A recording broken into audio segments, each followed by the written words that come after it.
Et sur Mont-Saint-Aignan, est-ce que vous avez l'impression que la venue de Catherine Flavigny en tête de liste peut apporter quelque chose de particulier justement à cette campagne? Oui, je pense que c'est très bien. Je pense que c'est très bien parce que des femmes donnaient beaucoup de sentiments sur politique. Et c'est vrai que je suis quand même contente de voir qu'il y a actuellement une liste présentée par une femme, Catherine Flavigny, et je trouve que voilà, je suis contente, ça me fait du bien, ça correspond bien à ce à quoi j'aspire.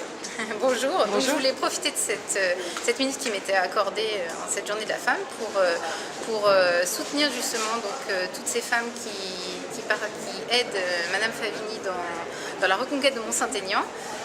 Voilà, donc en tant que maman de 3 enfants, congé parental et habitant sur Mont-Saint-Aignan, j'ai pas pu m'investir entièrement dans la campagne pour ces élections de 2014, mais voilà, j'espère vivement que cette reconquête ira à son terme et que tout se passera bien pour la droite républicaine cette année.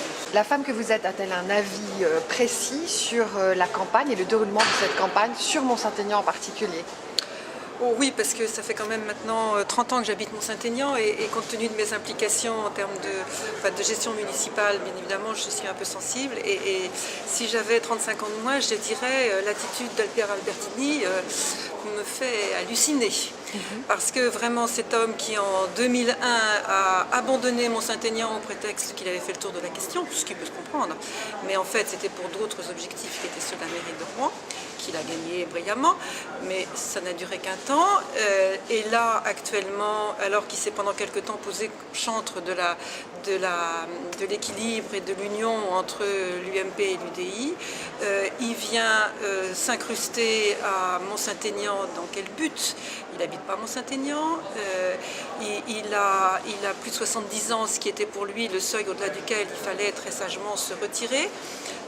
Est-ce que c'est vraiment dans un souci, enfin, ou dans une façon de dire mon groupe ne gagnera pas, et il n'est pas question que l'autre groupe, à savoir le groupe de Catherine Flavigny, gagne, moyennant quoi je préfère faire sombrer tout le monde.